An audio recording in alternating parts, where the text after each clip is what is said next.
আসসালামু আলাইকুম। বাংলাদেশ বেতার রংপুর। স্থানীয় খবরে আমন্ত্রণ জানাচ্ছি কামরুল লায়লা। আগামী 17 জুন সোমবার পবিত্র ঈদুল আজহা পালিত হবে। বাংলাদেশের আকাশে গতকাল 1445 হিজরি সনের পবিত্র জিলহজ মাসের চাঁদ দেখা গিয়েছে। ফলে আজ থেকে পবিত্র জিলহজ মাস গণনা করা হচ্ছে। গতকাল সন্ধ্যায় বায়তুল মোকাররম জাতীয় মসজিদে ধর্মমন্ত্রী মোহাম্মদ ফরিদুল হক খানের সভাপতিত্বে অনুষ্ঠিত জাতীয় চাঁদ দেখা কমিটির সভায় পবিত্র জিলহজ মাসের চাঁদ দেখা সম্পর্কে সকল জেলা প্রশাসন, ইসলামিক ফাউন্ডেশনের প্রধান কার্যালয়, বিভাগীয় ও জেলা কার্যালয় সমূহ, বাংলাদেশ আবহাওয়া অধিদপ্তর এবং মহাকাশ গবেষণা ও দূর অনুধাবন প্রতিষ্ঠান হতে প্রাপ্ত তথ্য পর্যালোচনা করে এই সিদ্ধান্ত নেওয়া হয়।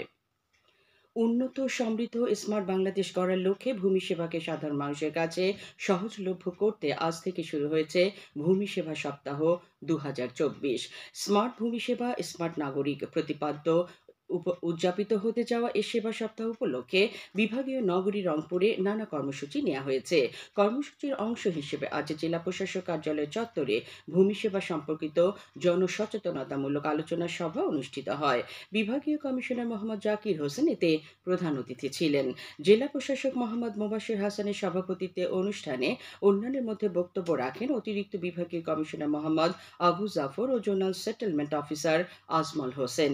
ভূমি সেবা সপ্তাহ উপলক্ষে সপ্তাহব্যাপী আয়োজিত অন্যান্য কর্মসূচিতে রয়েছে সেবা বুথের মাধ্যমে তাৎক্ষণিক ভূমি সেবা প্রদান ও ডিজিটাল ভূমি সেবা সংক্রান্ত টিভিসি প্রচার। জেলা প্রশাসকের কার্যালয় চত্বরে ও সকল উপজেলা ভূমি অফিস প্রাঙ্গণে সেবা বুথ 8 জুন থেকে 14 জুন সকাল 9টা থেকে বিকেল 4টা পর্যন্ত জনসাধারণের জন্য খোলা থাকবে। ভূমি সেবা সপ্তাহ উপলক্ষে গাইবান্ধার পলাশবাড়ীতে আজ সকালে একটি র্যালি বের হয়ে শহরের প্রধান সড়ক প্রদক্ষিণ করে। পরে উপজেলা ভূমি কার্যালয়ে আলোচনা অনুষ্ঠিত হয়। এতে উপজেলা পরিষদ চেয়ারম্যান এ.কে.এম. মোকসেদ চৌধুরী বিদ্যুৎ প্রধান অতিথি হিসেবে উপস্থিত ছিলেন। উপজেলা নির্বাহী অফিসার কামরুল হাসানের সভাপতিত্বে অন্যান্যের মধ্যে বক্তব্য রাখেন উপজেলা সহকারী কমিশনার ভূমি মাহমুদুল ইসলাম। আজ সকালে কুড়িগ্রামের রৌমারী উপজেলায় ভূমি সেবা সপ্তাহের উদ্বোধন করেন উপজেলা পরিষদ চেয়ারম্যান শহীদুল ইসলাম শালু। এ উপলক্ষে আগামী সোমবার অনুষ্ঠিত হবে বিদ্যালয়ের শিক্ষার্থীদের মধ্যে কুইজ প্রতিযোগিতা। জয়পুরহাটে বিভিন্ন কর্মসূচির মধ্য দিয়ে আজ ভূমি সেবা সপ্তাহ শুরু হয়েছে। এ উপলক্ষে সকালে জেলা সদরের মুজিবুর রহমান ঢালী মিলনায়তনে আলোচনা সভা অনুষ্ঠিত হয়। এতে সভাপতিত্ব করেন অতিরিক্ত জেলা প্রশাসক মহিউদ্দিন জাহাঙ্গীর। অন্যান্যের মধ্যে বক্তব্য রাখেন অতিরিক্ত জেলা প্রশাসক রাজস্ব সবুর আলী, সদর উপজেলা নির্বাহী কর্মকর্তা রাশিদুল ইসলাম ও সহকারী কমিশনার ভূমি আবিদা সিফাত।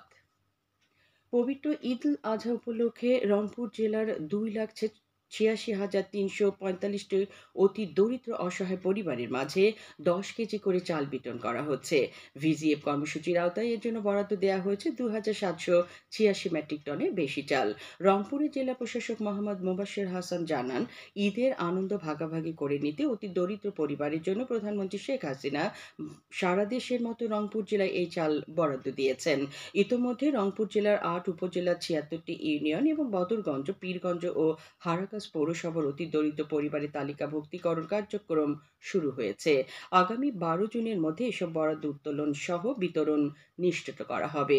ত্রাণ ও পুনর্বাসন কর্মকর্তা মোতার হোসেন জানান, জেলা প্রশাসনের নির্দেশনা ও তত্ত্বাবধানে সংশ্লিষ্ট উপজেলা প্রশাসন, স্থানীয় জনপ্রতিনিধি ও ইউনিয়ন পর্যায়ের কমিটির সহযোগিতায় তালিকাভুক্তির মাধ্যমে এই চাল বিতরণ শেষ করা হবে। শিল্প ও সংস্কৃতি বিকাশে বিশেষ অবদান রাখায় একটি নাট্য সংগঠন সহ 10 জন গুণী ব্যক্তিকে রংপুর জেলা শিল্পকলা একাডেমি সম্মাননা প্রদান করা হয়েছে। গতকাল জেলা শিল্পকলা একাডেমি মিলনায়তনে এ উপলক্ষে আয়োজিত অনুষ্ঠানে প্রধান অতিথি ছিলেন জেলা প্রশাসক মোহাম্মদ মোবাশ্বের হাসান।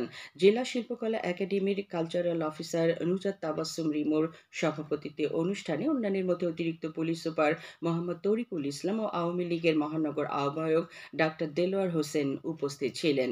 2022-এর সম্মাননা প্রাপ্তরা হলেন অভিনয়ে বেনি মাধব বণিক, আবৃত্তিতে আনোয়ারুল ইসলাম রাজু, লোকসঙ্গীতে মাহমুদা আক্তার মিলা, যন্ত্রসঙ্গীতে নুরুজ্জামান মিয়া ও কণ্ঠসঙ্গীতে রফিকুল ইসলাম রইস। এবং 2023-এর সম্মাননা প্রাপ্তরা হলেন অভিনয়ে মানুষচন্দ্র সেনগুপ্ত, যন্ত্রসঙ্গীতে আব্দুল আলিম, কণ্ঠসঙ্গীতে গিয়াসউদ্দিন, আবৃত্তিতে নাসরিন সুলতান ও সৃজনশীল সাংস্কৃতিক সংগঠন রংপুর নাট্যকেন্দ্র। রংপুরে গতকাল থেকে সনাতন ধর্মাবলম্বীদের ১৬ প্রহরব্যাপী তারক ব্রহ্ম নাম যজ্ঞানুষ্ঠান ও ধর্মীয় আলোচনা শুরু হয়েছে। নগরীর দক্ষিণগঞ্জ শ্মশানে বাংলাদেশ ব্রাহ্মণ পুরোহিত ঐক্য পরিষদ রংপুর জেলা শাখার আয়োজনে উদ্বোধনী অনুষ্ঠানে প্রধান অতিথি ছিলেন রংপুর সিটি কর্পোরেশনের মেয়র মোহাম্মদ মোস্তাফিজুর রহমান মোস্তফা। অনুষ্ঠানে বিশ্ব শান্তি, দেশ ও জাতির মঙ্গল কামনা করে প্রার্থনা করা হয়। এই অনুষ্ঠান চলবে আগামী রোববার পর্যন্ত। সবশেষে আবহাওয়া। আজ সন্ধ্যা ৬টা পর্যন্ত পূর্বাভাসে বলা হয়েছে, দেশের অভ্যন্তরীণ নদী বন্দরগুলোর জন্য কোনো সতর্কবাণী নেই এবং কোনো সংকেতও দেখাতে হবে না।